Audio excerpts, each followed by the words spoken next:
Hey guys, this is Ryuken.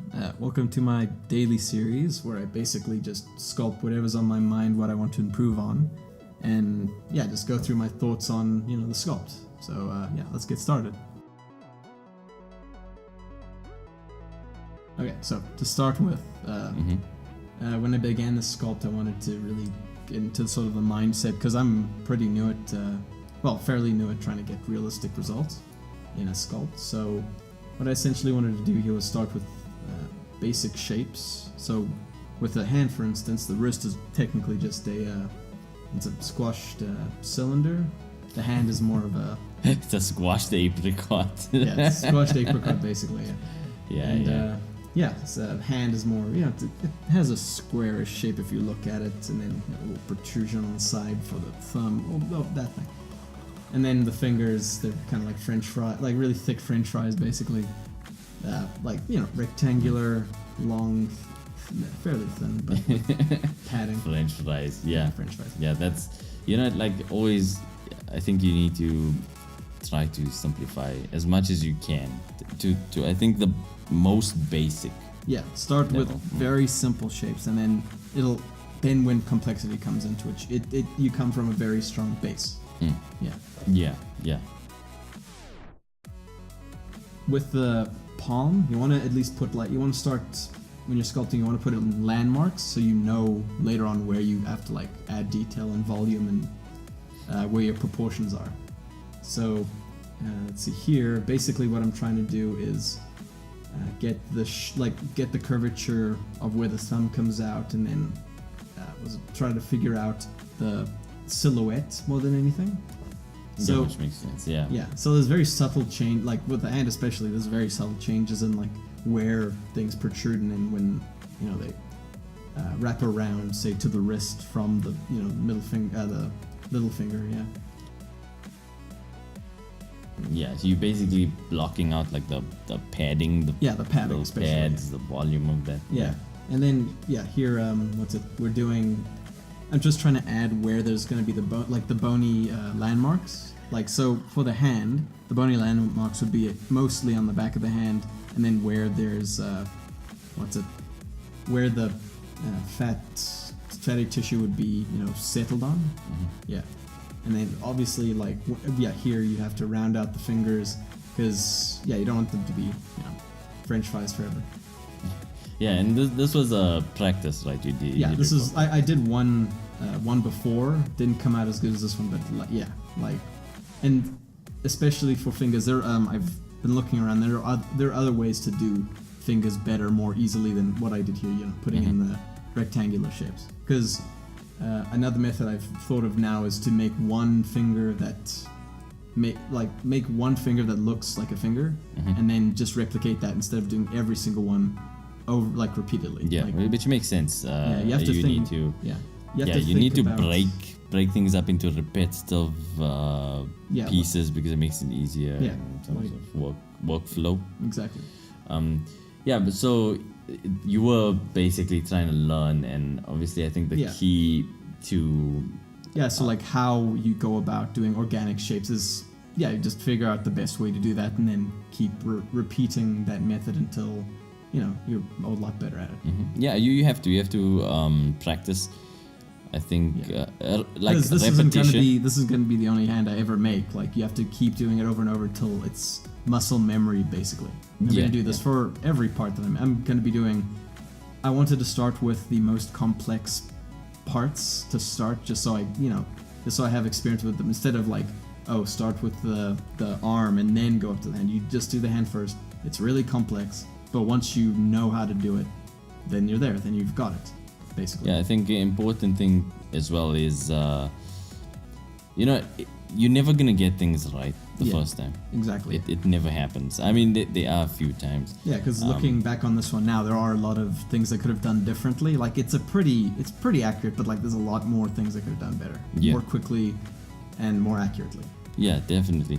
And the thing is, it's difficult. You're gonna do things badly, but it's important to repeat things. And a very important thing that you brought up, that you're tackling things that are difficult. That is the real secret, I Yeah. think, to improvement, because you need to all those things you're scared of doing, all the things that you Yeah, because I've heard like some artists like even now they don't want to do like the really difficult stuff. Like say for instance, drawing a hand. A lot of people just hide the hands or do them really simplistically. Yeah. But that's a bad way of doing it because when you do need to do it, you're in a bit of a pickle. I mean, it's a bad way of doing things. Yeah. So I figured I'd start with the really complex stuff and then, yeah, just go from there. Just improve upon that, and then the simple stuff will be simple. Yeah, I mean that makes enough sense. Yeah. But you have to tackle the things that you're afraid of. It's not about what you need to understand. I think for everyone watching is, I think you can't fear the failure. Don't do things because you want it to be amazing. Yeah. You want to do things because you want to improve yourself. You want to do things because you want to try to see how it works. Change your mindset, and then it kind of... And also, an important thing I've learned from Inferno here was there's no permanence when it comes to improving. So this hand, like I could have just given up on it halfway through, but that's fine because I just make a new one, try it again. Like because I did like was it 1 or 2 hands before this which were okay, but they weren't I didn't want to have them for the video, so I just scrapped it, made this one, and the end result was way better because I had practice from the ones before.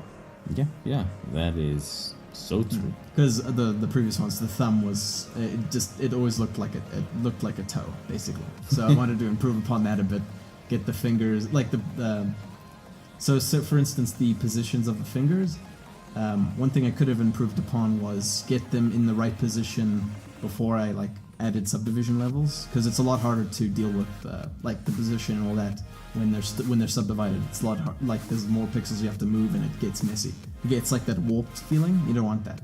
So you gotta. So we didn't do retopology on this one, did we? I think I retopologized it halfway through when everything was better in position, but I think there's a few areas I could have gotten to a better position before that, but overall it was in a better place. I guess we should. I mean, it just leaves room for us to practice and do it. Because I use Dynamesh for the most part just to fuse everything. Yeah, and then I retopologized when I didn't add much detail, and then I retopologized so that the topology worked better, around the creases. Yeah. Okay. Because it gets really the triangles really mess with you after that. Okay. Yeah. All right. Yeah, so now here I'm really beginning to add detail. The fingers are still really blocky, and you can see now I moved fingers around even though they're higher subdivision level. Yeah. Those look like it looks like a rake. It looks like a rake. Yeah. The fingers have a very interesting. There was shifts in weight, basically. The top fingers, they're really rounded, but the finger itself is really it's very complex. So if you try to wrap your head around it without a lot of good reference is very important. That's how I got it to be even though I haven't done anatomy that a lot, having the good reference for this, that's how I got it to such a good state, basically. So if you're gonna do something and you don't have a lot of experience with it, use a lot of reference, make sure it's good reference, and everything sort of reflects each other. Don't do reference from a cartoon then real life and try to morph them, because that's, at least if you're beginning, that's not gonna work out. And also I think using reference from real life. Yeah, right? Real life. Because if you're gonna use someone else's sculpture, they obviously have their own mistakes. Everyone makes some sort of mistake. You can't be perfect. Yeah. Okay. So you can see now I'm okay. By the way, the clay brush in ZBrush, it just if you're using a mouse, lower the sensitivity or lower the pressure. But if you're using tablet, it's fine. The clay brush is amazing for putting in.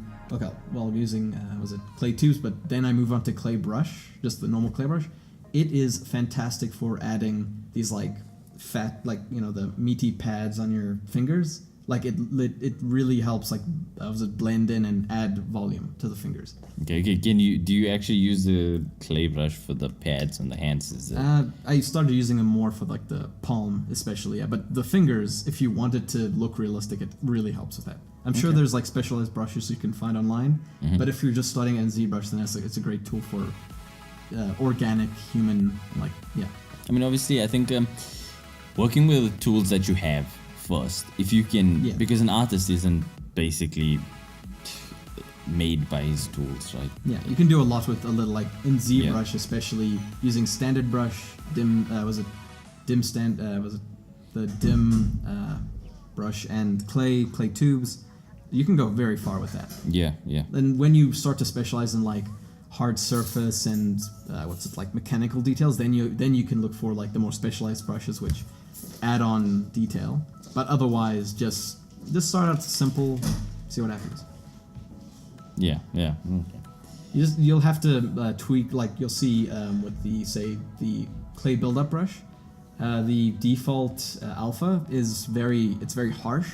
So like maybe try to use like the circular brush. You'll see it helps with organic at least. If you're looking for a very harsh transition, then the default's good. But otherwise, if you want to go organic, subtle, it really it's very nice. Okay. Well, yeah. Sweet. So yeah, for the later half of this, so really starting to add in the detail. I noticed around this time that it was a bit unnatural to have the fingers so straight. So soon I actually bend it in a more realistic, like you never hold your hand straight, completely 100% straight all the time. It's more, your muscles are contracting inwards, like reflexively. So that's, I just to add a little bit more realism, I wanted to do that. Yeah. Okay. So tell me, what are the things that you can take away from this practice session? This practice in particular, I found like adding. Number one, using base shapes really helped me. Like it was ways because if I had pulled out each finger one by one, that would have just been a nightmare to figure out. Like just to keep them consistent for one thing, and then also they would look unless they just look unnatural, and it'd be hard to suss out how you make them look better. And then also I'd have to say that later detailing really brings like a new level of making it look like it's an actual something you'd see in real life. So adding wrinkles, detailing is a very important part, but only do it after you know for sure that all your basic, like all the anatomy, the underbase anatomy is good. It's perfect. Okay. Yeah. Alright, that makes sense. That's what I found out for the most part, yeah. And also, you really have to figure out how to view proportions. So, say the length of your finger to like the length of your palm, and then how your, how far your thumb would be out. That just, it'll look weird if you don't, keep that in mind. If you don't sculpt with that information in your head. Yeah. I think proportions are super important. Yeah, always if you take something, the size of something compared to something else, that's how you're gonna build the entire proportion of something. Yeah. Because they are relative to each other. It doesn't really matter all the specifics. And it is harder to figure out like proportion if it's like a singular piece. Like, so if you're comparing like a building to a person, that's easy. But if you're comparing like a piece of a hand to another piece of a hand, it's an exercise in your brain to like, oh, that's not supposed to be there, and that piece is too small for this piece to make sense. Yeah. So we've reached the end, and I think I like the little handy thing. I didn't just want to have it like just be a floating hand at first, just to give it a bit more of a presentation, like you'd have it maybe on your shelf or something, like, oh man, I gotta give myself a hand, Well, it's creative. You need to be creative. Just to have exercise in like, how can I be creative in this situation? And you'll be surprised what you can come up with. I mean, this was a very simplistic thing, but I wanted the majority of what I was practicing to be the hand. Yeah. Okay. All right. So I think what's important for us for our viewers is that keep practicing. Yeah. We aren't good. We pretty much practicing and learning each day. Yeah. There's no secret to being good at something other than just do it, and then you'll be good. Yeah. I mean, there's ways to improve more efficiently, but for the most part, it's practice. Yeah, but we'll talk about that in a video one day. Yeah. Either way, so yeah, this is the end. Thanks so much for watching, guys. I think. Thanks, guys. Yeah, I think we've covered all that we need to. Make sure you guys subscribe if you like the video. Hope you guys learned something. I'm not sure about tutorials right now. It just depends on who asks for what, and we'll try to figure that out. Yeah, we'll see what we can come up with. Yeah. Alright, yeah. So thanks so much, guys. That's been Inferno and Ryuken, and we'll see you guys in the next video. Yeah, thanks, guys. Cheers.